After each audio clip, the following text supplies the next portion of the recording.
Hello दोस्तों। आज हम लोग आधुनिक इतिहास के कुछ महत्वपूर्ण प्रश्नों को देखेंगे जो प्रीवियस ईयर में एसएससी में पूछे गए हैं।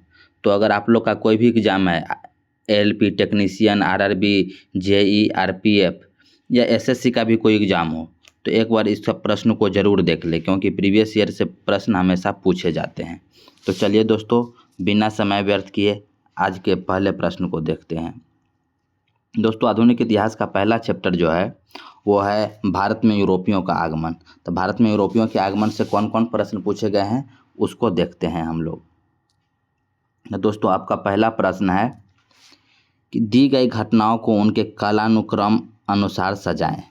जिसमें पहला दिया है सिपाही विद्रोह, दूसरा वास्को डिगामा का भारत आगमन, तीसरा बाबर द्वारा मुगल साम्राज्य की शुरुआत। तो इसको समय के अनुसार सजाना है दोस्तों कि सबसे पहले कौन सी घटना हुई इन तीनों में से। तो मैं बताते चलता हूँ। सबसे पहला है सिपाही विद्रोह। तो सिपाही विद्रोह कब हुआ था? सिपाही विद्रोह हुआ था 1857 ईस्वी में, आप लोग को ध्यान में होगा। और दूसरा है वास्को डिगामा का भारत आगमन। तो वास्को डिगामा भारत कब आया था? 1498 ईस्वी में। तो ये ध्यान रखिएगा। और तीसरा दिया है जो है बाबर द्वारा मुगल साम्राज्य की शुरुआत। तो बाबर ने मुगल साम्राज्य की शुरुआत कब की थी? 1526 ईस्वी में। तो इन तीनों में से देखिए सबसे पहले कौन सी घटना हुई। तो इन तीनों में दोस्तों सबसे पहले कौन सी घटना हुई? 1498 वाला सबसे पहले घटना घटी, 1498 वाला। तो सबसे पहले कौन होगा? वास्को डिगामा का भारत पहुंचा। तो सबसे पहले इसमें हो जाएगा दू। तो सबसे पहले दू किस में दिया है? देखिए दोस्तों, ऑप्शन नंबर सी में सबसे पहले दिया है दू। उसके बाद 1498 के बाद कौन सा होगा? 1526, मतलब बाबर द्वारा मुगल साम्राज्य की शुरुआत। मतलब दू के बाद कौन सा होगा? तीन। तो यही दिया है। सबसे लास्ट में कौन सा हो? 1857, मतलब सिपाही विद्रोह। तो उसके बाद 1857 मतलब कौन? ये हो जाएगा एक नंबर वाला। तो एक। तो आपका सही उत्तर क्या हो जाएगा? Option C. दोस्तों, इस प्रश्न का सही उत्तर क्या हो जाएगा? Option C, 2, 3, 1। चलिए आज के अगले प्रश्न पे चलते हैं। दोस्तों, आज का आपका दूसरा प्रश्न जो है, तो आज का आपका दूसरा प्रश्न है ये कि प्लासी का युद्ध वर्ष डैश में लड़ा गया था। आपका ऑप्शन है A 1657, option B 1707, option C 1757, option D 1807। दोस्तों, आप लोग इसके रिवीजन की तरह देखिए, आप लोग हिस्ट्री का थ्योरी पढ़े होंगे। तो मैं बोलते चलता हूँ, आप लोग तरह तरह आंसर सोचते जाइएगा, मन में आप बताते जाइएगा, ताकि आपको एक तरह से रिवीजन होते चलेगा। तो बताइए दोस्तों, प्लासी का युद्ध कब लड़ा गया था? सही उत्तर हो जाएगा ऑप्शन सी 1757 में। कौन सा हो जाएगा सही उत्तर? ऑप्शन सी 1757 ईस्वी में। चलिए आज के अगले प्रश्न पर चलते हैं। दोस्तों, आज का आपका तीसरा प्रश्न है, वर्ष 1498 में किस पुर्तगाली अन्वेषक ने यूरोप से भारत के लिए एक नए समुद्री मार्ग की खोज की थी? आपका ऑप्शन है A Vasco da Gama, option B Christopher Columbus, option C sir Francis Drake, option D John Cabot. दोस्तों, तो 1498 में सबसे पहले कौन आया था? Vasco da Gama. तो ये भी ध्यान में रखिए, सबसे पहले कोई सब बार बार पूछा गया है दोस्तों ये प्रश्न। आप देखो, ये तो 14 कब आया? 1498 में, ये भी ध्यान में रखिए। अच्छा, कहाँ पर आया? कालीकट नामक स्थान पर, केरल में, ये भी पूछा गया है। तो ये एक तो हो गया समुद्री मार्ग की खोज कौन की? तो ये हो जाएगा वास्को डिगामा। क्वेश्चन पूछता है कब आया था? 1498 में। कहाँ आया था? ये भी पूछा जाता है। तो आगे ये सब प्रश्न भी आएंगे।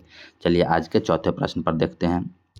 दोस्तों, आज का आपका चौथा प्रश्न है, भारत की तरफ से आने वाले समुद्री मार्ग की खोज किसने की थी? आपका ऑप्शन है A Babur, option B Vasco da Gama, option C Galileo, option D फेरोन। सही उत्तर हो जाएगा कौन दोस्तों? अभी बताया, ऑप्शन बी वास्को डिगामा। सही उत्तर हो जाएगा कौन? Vasco da Gama, option B. चलिए आज के अगले प्रश्न पर चलते हैं। दोस्तों, आज का आपका पांचवा प्रश्न है, वास्को डिगामा 1498 में भारत में कहाँ आया था? आपका ऑप्शन है A Madras, option B Calcutta, option C Calicut, option D Bombay. तो सही उत्तर क्या हो जाएगा दोस्तों? ऑप्शन सी कालीकट आया था। कालीकट वर्तमान में केरल में पड़ता है। चलिए आज के अगले प्रश्न पर चलते हैं। दोस्तों, आज का आपका छठा प्रश्न है, भारत आने वाले प्रथम यूरोपीय कौन थे? दोस्तों, आपका ऑप्शन है A British, option B Dutch, option C फ्रांसीसी, ऑप्शन डी पुर्तगाली। दोस्तों ध्यान रखिएगा, सबसे पहले भारत में जो यूरोपियन आए थे वो आए थे पुर्तगाली सबसे पहले। सबसे लास्ट में भी गए कौन था? सबसे लास्ट में पुर्तगाली ही गए, यह भी ध्यान में रखें। सबसे पहले आया पुर्तगाली और सबसे लास्ट में गया, तो सही उत्तर हो जाएगा ऑप्शन डी। चलिए आज के अगले प्रश्न पर चलते हैं। दोस्तों आज का आपका 7वां प्रश्न है, निम्नलिखित में से किसने सर्वप्रथम भारत के साथ व्यापार संबंध स्थापित किए थे? आपका ऑप्शन है ए डच, ऑप्शन बी फ्रांसीसी, option C English, option D पुर्तगाली।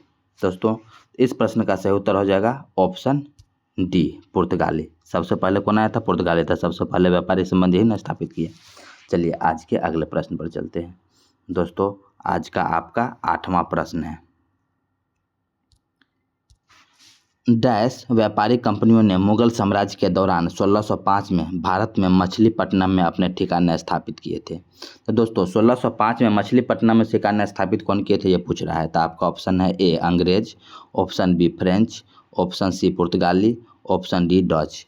तो ध्यान रखिएगा दोस्तों 1605 में मछलीपट्टनम में व्यापारिक कारखाना किसने खोला था? डच ने। सही उत्तर हो जाएगा ऑप्शन डी, ये ध्यान में रखिएगा। चलिए आज के अगले प्रश्न पर चलते हैं। दोस्तों आज का आपका 9वां प्रश्न है, जहांगीर के काल में मुगल दरबार में आने वाला पहला अंग्रेज कौन था?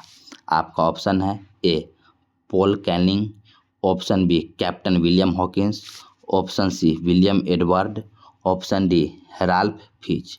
दोस्तों इस प्रश्न का सही उत्तर हो जाएगा option B Captain William Hawkins.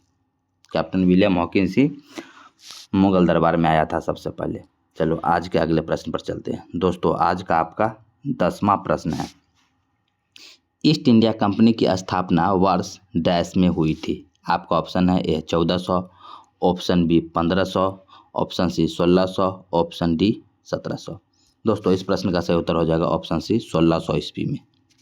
चलिए आज के अगले प्रश्न पर चलते हैं। दोस्तों आज का आपका 11वां प्रश्न है। दोस्तों ये सभी प्रश्न प्रीवियस ईयर में पूछे गए हैं, तो आप लोग इसको जरूर देख लीजिए, एग्जाम में आने की पूरी संभावना रहता है यहाँ से प्रश्न। आज का दोस्तों 11वां प्रश्न है, ब्रिटिश को राजनीतिक शक्ति किसके बाद प्राप्त हुई है? आपका ऑप्शन है ए प्लासी का युद्ध, ऑप्शन बी पानीपत का युद्ध, ऑप्शन सी बक्सर का युद्ध, ऑप्शन डी बॉडीवास का युद्ध। दोस्तों ब्रिटिश को राजनीतिक शक्ति जो है प्लासी के युद्ध के बाद 1757 में प्राप्त हुई थी। आपका सही उत्तर हो जाएगा ऑप्शन ए प्लासी का युद्ध। चलिए आज के अगले प्रश्न पर चलते हैं। दोस्तों आज का आपका 12वां प्रश्न है, भारत में पहली फ्रेंच फैक्ट्री कहाँ स्थापित की गई थी? आपका ऑप्शन है A Surat, option B Pondicherry, option C Chandannagar, option D Machilipatnam.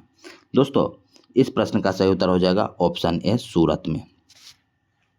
French factory पहली कहाँ स्थापित हुई को याद रखिएगा सूरत में। और अगर डच फैक्ट्री बोले तो डच वाला फ्रांस जो है पहला अपना सूरत में कारखाना लगाया था, और डच जो आज में हॉलैंड जिसको बोलते हैं नीदरलैंड, वो अपना पहला कारखाना कहाँ लगाया था? 1605 में मछलीपट्टनम में, जो ऊपर प्रश्न आया था। और ये फ्रेंच फैक्ट्री पहला कहाँ लगाया था? सूरत में, तो ये भी ध्यान रखिए। चलिए आज के अगले प्रश्न पर चलते हैं। दोस्तों आज का आपका 13वां प्रश्न है, आपका 13वां प्रश्न जो है वो है, फ्रांसीसी व्यापारिक कंपनियों ने 1673 में भारत में डैश में अपने ठिकाने बनाए थे। दोस्तों हमने अभी ऊपर के क्वेश्चन में क्या देखा कि फ्रांस ने अपना पहला कारखाना कहाँ लगाया था? पहला कारखाना लगाया था सूरत में, और उसके बाद लेकिन वो कब लगाया था? 1668 में, सूरत में 1668 में। लेकिन यहाँ क्वेश्चन क्या बोला है? 1673 में कहाँ लगाया? तो दोस्तों ये ध्यान रखिएगा। तो आपका ऑप्शन है A Goa, option B Pondicherry, option C Bombay, option D Calcutta. तो दोस्तों इस प्रश्न का सही उत्तर हो जाएगा ऑप्शन डी कलकत्ता में, ध्यान में रखिएगा दोस्तों।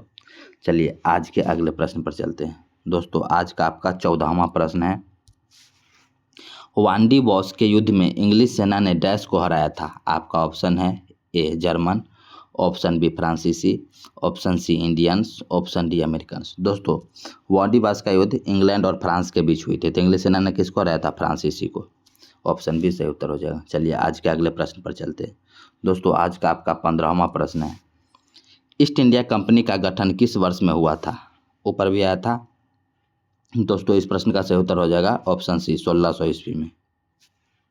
चलिए आज के अगले प्रश्न पर चलते हैं। अब देखो यहाँ से दूसरा चैप्टर चालू हो गया है दोस्तों।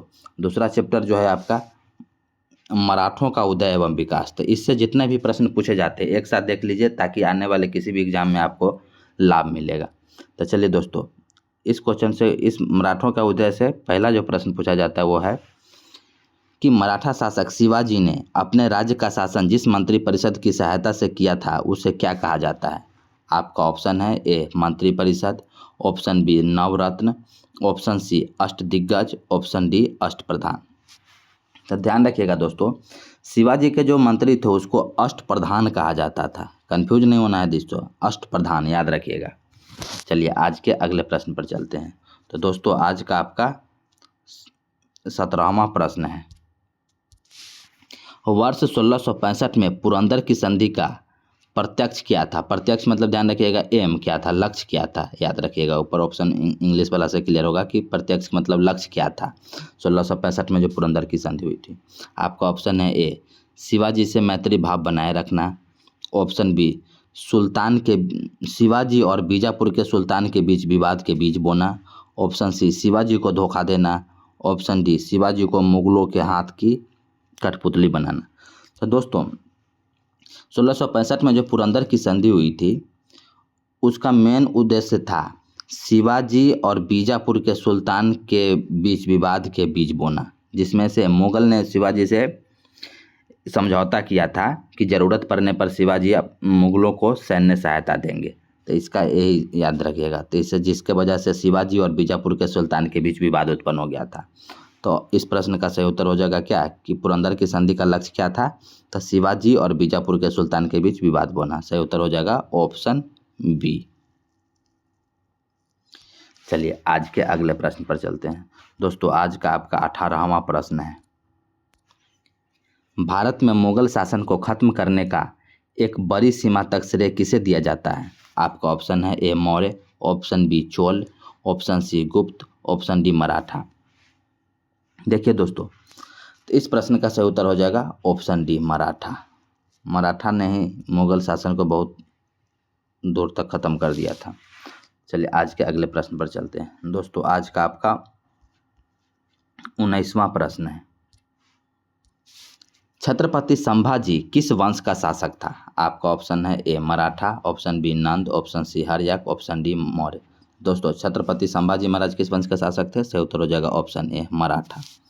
चलिए आज के अगले प्रश्न पर चलते हैं। दोस्तों आज का आपका 20वां प्रश्न है।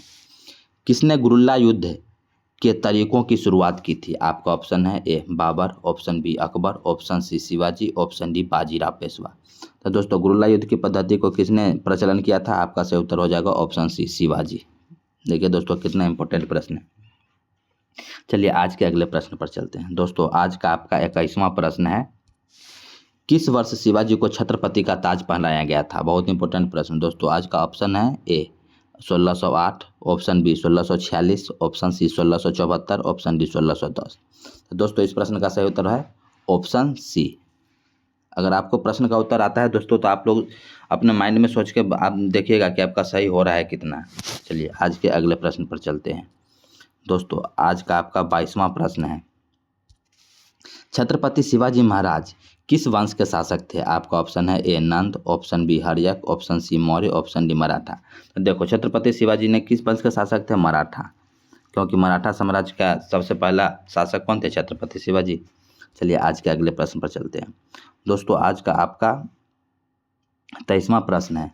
मराठा साम्राज्य का दूसरा संस्थापक किसे माना जाता है। आपका ऑप्शन है A Balaji Vishwanath, option B Balaji Bajirao, option C Bajirao प्रथम, ऑप्शन डी माधवराव।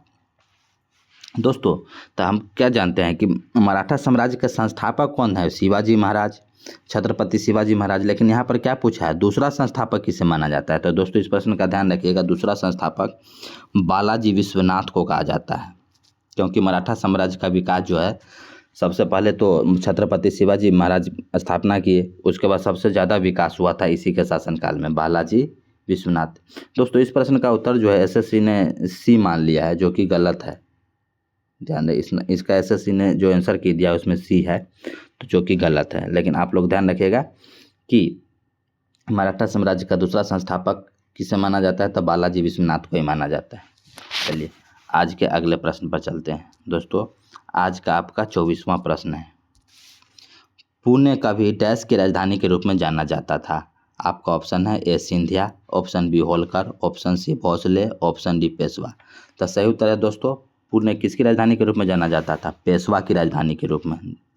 चलिए ऑप्शन डी सही उत्तर हो जाएगा। चलिए आज के अगले प्रश्न पर चलते हैं। दोस्तों आज का आपका 25वां प्रश्न है, बाजीराव द्वितीय जिनका शासन कब से कब तक 1796 से 1818 ईस्वी, किस वंश का शासक था। आपका ऑप्शन है A Nanda, option B Haryanka, option D Maurya, option D Peshwa.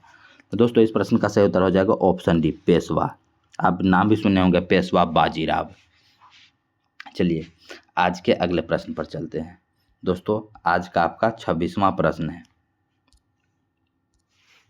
Bajirao प्रथम किस वंश का शासक था। तो बाजीराव प्रथम या बाजीराव द्वितीय दोनों किस वंश का शासक था, पेशवा वंश का शासक था। तो इसका सही उत्तर क्या हो जाएगा, पेशवा दिया है ऑप्शन बी में। चलिए आज के अगले प्रश्न पर चलते हैं। दोस्तों आज का आपका अगला प्रश्न, यहाँ से तीसरा चैप्टर चालू हो जाता है। दोस्तों तीसरा चैप्टर आपका क्या है, स्वतंत्र राष्ट्र, मैसूर, बंगाल, पंजाब, अवध, राजपूत। तो इनसे स्वतंत्र राष्ट्र से जो प्रश्न पूछे गए हैं एसएससी में उसको हम लोग देख लेते हैं। दोस्तों एकदम चैप्टर वाइज हम लोग चलेंगे, आप लोग एकदम क्वेश्चन सॉल्व करके प्रैक्टिस की तरह इसको देखिए, रिवीजन की तरह। तो चलिए दोस्तों इस प्रश्न इससे कौन सा प्रश्न पूछा गया है, तो आज का आपका 27वां प्रश्न हो जाएगा, श्रीरंगपट्टनम की संधि के अनुसार निम्नलिखित में से किसे ब्रिटिश को सौंप दिया गया था। आपका ऑप्शन है A Mysore, option B Hampi, option C Kannur, option D Malabar. तो दोस्तों श्रीरंगपट्टनम की संधि के अनुसार मालाबार जो एरिया था, मालाबार तट का एरिया, उसको ब्रिटिश को सौंप दिया गया था। ये ध्यान में रखिएगा। श्रीरंगपट्टनम की संधि किसके किसके बीच हुई थी, ये भी पूछ सकता है। तो श्रीरंगपट्टनम की संधि जो है टीपू सुल्तान और अंग्रेजों के बीच हुई थी। तो आप याद रखिएगा इतना ही कि श्रीरंगपट्टनम की संधि जो हुई थी उसके बाद अंग्रेजों को कौन सा हिस्सा मिल गया था, मालाबार का हिस्सा मिल गया था। चलिए आज के अगले प्रश्न पर चलते हैं। दोस्तों आज का आपका 28वां प्रश्न है, टीपू सुल्तान ने डैश के एंग्लो मैसूर युद्ध में अपने प्राण त्याग दिए थे। आपका ऑप्शन है ए प्रथम एंग्लो मैसूर युद्ध, ऑप्शन बी द्वितीय एंग्लो मैसूर युद्ध, ऑप्शन सी तृतीय एंग्लो मैसूर युद्ध, ऑप्शन डी चतुर्थ। तो टीपू सुल्तान चौथे एंग्लो मैसूर युद्ध में मारा गया था। दोस्तों ध्यान रखिएगा। तो आज इसका प्रश्न का सही उत्तर कौन हो जाएगा, ऑप्शन डी। चलिए आज के अगले प्रश्न पर चलते हैं। दोस्तों आज का आपका 29वां प्रश्न है, टीपू सुल्तान को डैश का शेर भी कहा जाता था। आपका ऑप्शन है ए मैसूर का, ऑप्शन डी दिल्ली का, ऑप्शन सी आगरा का, ऑप्शन डी ग्वालियर का। दोस्तों टीपू सुल्तान को कहाँ का शेर कहा जाता था, सही उत्तर हो जाएगा ऑप्शन ए मैसूर का, क्योंकि टीपू सुल्तान मैसूर का शासक था, इसलिए सही उत्तर क्या हो जाएगा, ऑप्शन ए। चलिए आज के अगले प्रश्न पर चलते हैं। दोस्तों आज का आपका 30वां प्रश्न है, टीपू सुल्तान को डैश का शेर के रूप में कहा जाता था। सेम ऊपर वाला प्रश्न ही है, तो हमने अभी बताया मैसूर का शेर कहा जाता था। देखिए दोस्तों क्वेश्चन रिपीट हुआ है, मतलब पूछा जाता है बार बार। आप लोग ध्यान रखिएगा, प्रीवियस और क्वेश्चन तो देख के ही जाना है, चाहे रेलवे का कोई एग्जाम हो, चाहे एसएससी का कोई एग्जाम हो, चाहे अन्य भी कोई भी एग्जाम हो, प्रीवियस ईयर क्वेश्चन जरूर देख के जाना है। चलिए आज के अगले प्रश्न पर चलते हैं। दोस्तों आज का आपका 31वां प्रश्न है, महाराजा रंजीत सिंह के राज्य की राजधानी क्या थी। आपका ऑप्शन है A Patna, option B Fatehpur Sikri, option C Islamabad, option D Lahore. ध्यान रखिएगा दोस्तों इस प्रश्न का सही उत्तर हो जाएगा ऑप्शन डी लाहौर। महाराणा रंजीत सिंह के राज्य की राजधानी थी लाहौर में। चलिए आज के अगले प्रश्न पर चलते हैं। दोस्तों आज का आपका 32वां प्रश्न है कि प्लासी की जंग के बाद सिराजुद्दौला को मार दिया गया और डैश को नवाब बनाया गया था। क्या क्वेश्चन पूछ रहा है कि प्लासी के युद्ध के बाद सिराजुद्दौला तो मारा गया, उसके बाद किसको बंगाल का नवाब बनाया गया था, वो पूछ रहा है। तो आपका ऑप्शन है यहाँ पे, आपका ऑप्शन है A Mir Jafar, option B Mir Qasim, option C Hyder Ali, option D Tipu Sultan. तो सिराजुद्दौला की मृत्यु के बाद कौन बना था बंगाल का नवाब। दोस्तों सही उत्तर हो जाएगा ऑप्शन ए मीर जाफर को बनाया गया था। चलिए आज के अगले प्रश्न पर चलते हैं। दोस्तों आज का आपका 33वां प्रश्न है, लॉर्ड क्लाइव ने सिराजुद्दौला को किस युद्ध में हराया था। आपका ऑप्शन है ए प्लासी का युद्ध, ऑप्शन बी बक्सर का युद्ध, ऑप्शन सी पानीपत का युद्ध, ऑप्शन डी हल्दी घाटी का युद्ध। दोस्तों लॉर्ड क्लाइव ने सिराजुद्दौला को किस युद्ध में हराया था? तो आपका सही उत्तर हो जाएगा ऑप्शन ए प्लासी का युद्ध। ध्यान रखिएगा, प्लासी का युद्ध हुआ कब था? तो प्लासी का युद्ध हुआ था 1757 में, ये भी ध्यान रखिएगा, जिसमें सिराजुद्दौला को मार दिया गया था। और उसके बाद सिराजुद्दौला के मरने के बाद बंगाल का नवाब कौन बन गया था? मीर जाफर। चलिए आज के अगले प्रश्न पर चलते हैं। दोस्तों आज का आपका 34वां प्रश्न है, निम्नलिखित का मिलान करना है। तो सबसे पहले बोल रहा है बक्सर का युद्ध। तो बक्सर का युद्ध हुआ था दोस्तों, ध्यान रखिएगा 1764 में बक्सर का युद्ध हुआ था। उसके बाद दूसरा बोल रहा है प्लासी का युद्ध। तो प्लासी का युद्ध हम तो अभी देखें ऊपर हुआ कब? 1757 ईस्वी में। उसके बाद हल्दी घाटी का युद्ध। हल्दी घाटी का युद्ध दोस्तों 1576 ईस्वी में हुआ था। अगर डिटेल जानना चाहे तो आप लोग ध्यान रखिएगा कि पहला जो बक्सर का युद्ध है 1764 में हुआ था, और प्लासी का युद्ध 1757 में, और हल्दी घाटी का युद्ध 1576 में महाराणा प्रताप और अकबर के बीच हुआ था। तो ये भी ध्यान में रखिए। इसका कौन सा उत्तर हो जाएगा? एक का हो जाएगा ऑप्शन बी और BCA। BCA कौन में दिया है? BCA, ऑप्शन नंबर 20 सही उत्तर हो जाएगा। चलिए आज के अगले प्रश्न पर चलते हैं। सबको चल दोस्तों इसको रिवीजन की तरह, आप लोग थ्योरी पढ़े हैं तो रिवीजन की तरह सब प्रश्न को देखते चलिए। दोस्तों आज का आपका अगला प्रश्न है, सिराजुद्दौला ने किस शहर का नाम अलीनगर में परिवर्तित कर दिया था?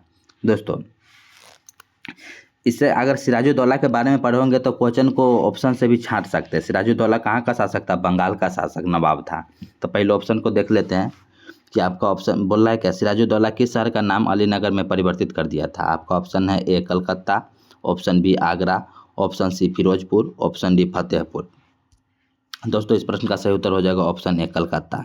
सिराजुद्दौला ने कलकत्ता का नाम बदलकर अलीनगर कर दिया था, तो ध्यान में रखिएगा। ऑप्शन से भी छांट सकते हैं अगर डिटेल थोड़ा भी पता होगा। कैसे ऑप्शन छांट सकते हैं? तो सिराजुद्दौला हम जानते हैं बंगाल का नवाब था, तब बंगाल के क्षेत्र में कौन है? कलकत्ता पड़ता है, बाकी आगरा फतेहपुर तो इधर पड़ता नहीं है, ये सब तो उत्तर प्रदेश में है। तो इससे भी दिमाग लगा सकते हैं थोड़ा। चलिए आज के अगले प्रश्न पर चलते हैं। यहाँ से अगला चैप्टर भी चालू हो जाता है दोस्तों। चौथा चैप्टर है अंग्रेजों की आर्थिक, सामाजिक व सांस्कृतिक नीतियाँ क्या थी? इससे कितने प्रश्न पूछे गए हैं उसको देखते हैं। चलिए दोस्तों इस चैप्टर से कौन से प्रश्न पूछे गए हैं? तो आपका अगला प्रश्न 36वां जो है कि लॉर्ड मैकाले साधारणतया भारत में डैश लाने से संबंधित है। आपका ऑप्शन है ए सेना में एकता, ऑप्शन बी आर्थिक सुधार, ऑप्शन सी अंग्रेजी शिक्षा, ऑप्शन डी आधुनिक तकनीकें। दोस्तों इस प्रश्न का सही उत्तर हो जाएगा ऑप्शन सी अंग्रेजी शिक्षा। चलिए आज के अगले प्रश्न पर चलते हैं। दोस्तों आज का आपका 37वां प्रश्न है, वर्ष 1853 में रेल लाइन बिछाकर बम्बई को किस शहर से जोड़ा गया? आपका ऑप्शन है A Thane, option B Pune, option C Nashik, option D Surat. तो दोस्तों इस प्रश्न का सही उत्तर हो जाएगा ऑप्शन ए ठाणे। वर्ष 1853 में चला था। चलिए आज के अगले प्रश्न पर चलते हैं। दोस्तों आज का आपका 38वां प्रश्न है, अपने शासन के दौरान अंग्रेज किसानों को मद्रास में डैश उगाने के लिए मजबूर करते रहे। तो दोस्तों आपका ऑप्शन है ए जूट, ऑप्शन बी टी मतलब चाय, ऑप्शन सी गन्ना, ऑप्शन डी चावल। तो दोस्तों मद्रास में अंग्रेजों ने क्या उगाने के लिए किसानों को मजबूर किया था? आपका सही उत्तर हो जाएगा ऑप्शन डी चावल। ध्यान रखिएगा मद्रास में। अच्छा जूट उगाने के लिए कहाँ? ये भी ऑप्शन से देख लेते हैं। जूट उगाने के लिए किस क्षेत्र में? बंगाल के क्षेत्र में जूट उगाने के लिए मतलब मजबूर किया था, और चाय उगाने के लिए असम के क्षेत्र में, और चावल उगाने के लिए मद्रास। तो ये तीनों प्रश्न ध्यान रखिए, आगे आएगा भी। तो यहाँ क्वेश्चन पूछा है क्या? मद्रास के क्षेत्र में, तो मद्रास के क्षेत्र में सही उत्तर हो जाएगा ऑप्शन डी चावल। चलिए आज के अगले प्रश्न पर चलते हैं। दोस्तों आज का आपका अगला प्रश्न 39वां है, अपने शासन के दौरान अंग्रेज किसानों को बंगाल में डैश उगाने के लिए मजबूर करते रहे। तो बंगाल में हमने ऊपर बताया क्या? जूट उगाने के लिए। आपका सही उत्तर हो जाएगा ऑप्शन ए। चलिए आज के अगले प्रश्न पर चलते हैं। दोस्तों आज का आपका 40वां प्रश्न है, भारत में अंग्रेजी शिक्षा किसने आरंभ की? आपका ऑप्शन है A Curzon, option B Macaulay, option C Dalhousie, option D Bentinck. तो अंग्रेजी शिक्षा लाने का श्रेय किसको दिया जाता है? सही उत्तर हो जाएगा ऑप्शन बी मैकाले। चलिए आज के अगले प्रश्न पर चलते हैं। दोस्तों आज का आपका 41वां प्रश्न है, वुड का डिस्पैच किसके बारे में था? आपका ऑप्शन है ए उद्योग, ऑप्शन बी सेना, ऑप्शन सी शिक्षा, ऑप्शन डी कृषि। तो वुड डिस्पैच किससे संबंधित है दोस्तों? ध्यान रखिएगा, ऑप्शन सी शिक्षा से संबंधित है। इसको शिक्षा का मैग्ना कार्टा भी कहा जाता है वुड डिस्पैच को। चलिए आज के अगले प्रश्न पर चलते हैं दोस्तों। आज का आपका 42वां प्रश्न है, अपने शासन के दौरान अंग्रेज किसानों को पंजाब में डैश उगाने के लिए मजबूर करते रहे। आपका ऑप्शन है ए जूट, ऑप्शन बी चाय, ऑप्शन सी गन्ना, ऑप्शन डी गेहूं। ध्यान रखिएगा दोस्तों, पंजाब में क्या उगाने के लिए प्रेरित करते रहे? तब पंजाब में गेहूं। 4 प्रश्न ध्यान रखिएगा। मद्रास बोले तो चावल, असम बोले तो चाय, और पश्चिम बंगाल या बंगाल बोले तो जूट। ये ध्यान में रखिएगा। यहाँ पूछा है पंजाब का क्षेत्र तक गेहूं। चलिए आज के अगले प्रश्न पर चलते हैं दोस्तों। आज का आपका 43वां प्रश्न है, अपने शासन के दौरान अंग्रेज किसानों को असम में डैश उगाने के लिए प्रेरित करते रहे। तो हमने देखा है असम में क्या चाय, तो सही उत्तर क्या हो जाएगा? ऑप्शन बी जूट, चाय। ठीक है, चलिए आज के अगले प्रश्न पर चलते हैं दोस्तों। आज का आपका 5वां चैप्टर चालू हो जाता है। यहाँ से 5वां चैप्टर है 1857 का विद्रोह। तो देख लेते हैं कि 1857 के विद्रोह से कौन कौन से इंपॉर्टेंट प्रश्न पूछे जाते हैं। तो सबसे पहला प्रश्न है इसमें 44वां, किस वर्ष ईस्ट इंडिया कंपनी को पूरी तरह समाप्त कर दिया गया तथा भारत पर ब्रिटिश सरकार का पूर्णतः अधिकार हो गया था? दोस्तों आपका ऑप्शन है ए 1836, ऑप्शन बी 1858, ऑप्शन बी 1818 है, ऑप्शन सी 1858 और ऑप्शन डी 1898। दोस्तों इस प्रश्न का सही उत्तर हो जाएगा ऑप्शन डी 1858। एक्चुअली हुआ क्या था, 1897 सिपाही विद्रोह हुआ था, जिसके बाद 1858 में अंग्रेजी शासन का मीटिंग हुआ और इंग्लैंड का मतलब आदेश आया, जिसके बाद क्या हुआ कि ईस्ट इंडिया कंपनी को समाप्त कर दिया गया और सारा शासन ईस्ट इंडिया कंपनी से लेकर किसको दिया गया? ब्रिटिश सरकार को दे दिया गया था। तो वही पूछ रहा है। चलिए आज के अगले प्रश्न पर चलते हैं दोस्तों। आज का आपका 45वां प्रश्न है, 1857 के विद्रोह के दौरान बहादुर शाह ने किसे साहब ए आलम बहादुर का खिताब दिया था? आपका ऑप्शन है A Nana Sahib, option B Birjis Qadir, option C Bakht Khan, option D Tatya Tope. तो दोस्तों इस प्रश्न का सही उत्तर हो जाएगा ऑप्शन बी, बख्त खान को दिया था साहब ए आलम बहादुर की उपाधि। चलिए आज के अगले प्रश्न पर चलते हैं दोस्तों। आज का आपका 46वां प्रश्न है। 46वां प्रश्न क्या है? तो 46वां प्रश्न है कि 1857 के विद्रोह के संदर्भ में निम्नलिखित कथनों पर विचार करें। 1857 के विद्रोह के संबंध में निम्नलिखित कथनों पर विचार करना है, उसके बाद जो सही होगा उसको लिखना है। तो कथन क्या है? पहला कथन है, लखनऊ, कानपुर और बरेली जैसे बड़े शहरों में साहूकार और अमीर भी विद्रोहियों के गुस्से का शिकार बने। हाँ, तो बिल्कुल साहूकार और अमीर भी विद्रोह का शिकार बन, मतलब वह एक सही है। ऑप्शन दूसरा क्या दिया है कथन, 7वीं अवध इरेगुलर कैवेलरी ने मई की शुरुआत में नए कारतूसों का इस्तेमाल करने से इनकार कर दिया था। बिल्कुल सही बात है। तीसरा है, विद्रोह के दौरान अवध मिलिट्री पुलिस के कैप्टन हियरसे को उसके भारतीय सिपाहियों ने फांसी चढ़ा दिया गया था। अब बोला इनमें से कौन सा कथन सही है? तो इनमें से कथन कौन सा सही है? सबसे पहला तो एक सही है, लखनऊ, कानपुर और बरेली जैसे बड़े शहरों में साहूकार और अमीर भी विद्रोहियों के गुस्से का शिकार बनने लगे थे। और ये तो दूसरा ऑप्शन पता ही होगा कि नया कारतूस जो अंग्रेज लाए थे उसको भारतीय सिपाही यूज नहीं करना चाह रहे थे, क्योंकि उसमें गाय की चर्बी लगा हुआ था, जिससे लोगों का धार्मिक जो है धर्म मतलब धार्मिक जो गतिविधि है उस पर मतलब सवाल उठने लगा था। तो ऑप्शन ए और एक और दो तो सही है। अब देखो तीसरा जो बताया है, तीसरा कथन कि हियरसी को भारतीय सिपाहियों ने फांसी चढ़ा दिया था, तो फांसी नहीं चढ़ाया था। तो 1 और 2 केवल सही है। 1 और 2 सही है, तो आपका सही उत्तर हो जाएगा ऑप्शन बी। ऐसे प्रश्न भी, कथन वाला प्रश्न भी पूछ लिया जाता है दोस्तों, तो एक बार इसको आप लोग अच्छे से देखिएगा, ठीक ना। चलिए आज के अगले प्रश्न पर चलते हैं। आज का आपका 47वां प्रश्न है, इसको बड़ा करते हैं। आज का आपका 47वां प्रश्न है, 1857 के विद्रोह को भारत के प्रथम स्वतंत्रता संग्राम की संज्ञा किसने प्रदान की?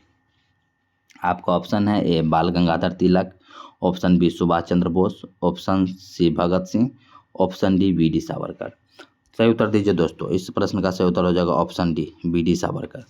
बी.डी. सावरकर जी ने ही 1857 के विद्रोह को भारत के स्वतंत्रता संग्राम की पहली संज्ञा दी थी।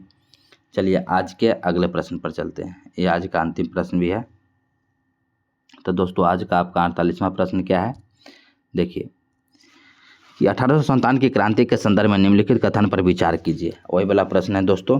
अब पहला कथन क्या है कि मेरठ के सिपाहियों ने बहादुर शाह जफर से विद्रोह का नेतृत्व स्वीकार करने की अपील की थी। तो बिल्कुल सही बात है, मेरठ से ही विद्रोह चालू हुआ था और दिल्ली आकर बहादुर शाह जफर को नेतृत्व करने के लिए उन लोगों ने कहा था। तो एक जो कथन है सही है। दूसरा कथन क्या है, कानपुर में सिपाहियों ने नाना साहब को अपना नेता बनाया। बिल्कुल, नाना साहब ने 1857 के विद्रोह में कानपुर से नेतृत्व की थी। तो ये भी सही है, एक और दो दोनों सही है। तीसरा कथन क्या है कि अवध में रानी लक्ष्मीबाई को नेता बनाया गया। नहीं, रानी लक्ष्मीबाई को अवध में नेता नहीं बनाया गया, इनको झांसी में नेता बनाया गया। तो कथन 3 जो है बिल्कुल गलत हो जाएगा। तो अवध में किसको नेता बनाया गया था, अवध में वाजिद अली शाह की पत्नी को बनाया गया था। वाजिद अली शाह की पत्नी बेगम हजरत महल। तो अवध वाला तो गलती हो गया, एक और दो सही है। तो एक क्वेश्चन पूछा है कि इनमें कौन सा कथन सही है, तो एक और दो कौन दिया, ऑप्शन बी हो जाएगा सही उत्तर एक। दोस्तों ये आज का अंतिम प्रश्न था। तो आज हम लोगों ने टोटल कितने चैप्टर देखे, 5 चैप्टर देखे और टोटल 48 प्रश्न देखे। इससे अगला हम लोग कल देखेंगे 49वां प्रश्न से। तो आज के लिए इतना ही दोस्तों, धन्यवाद।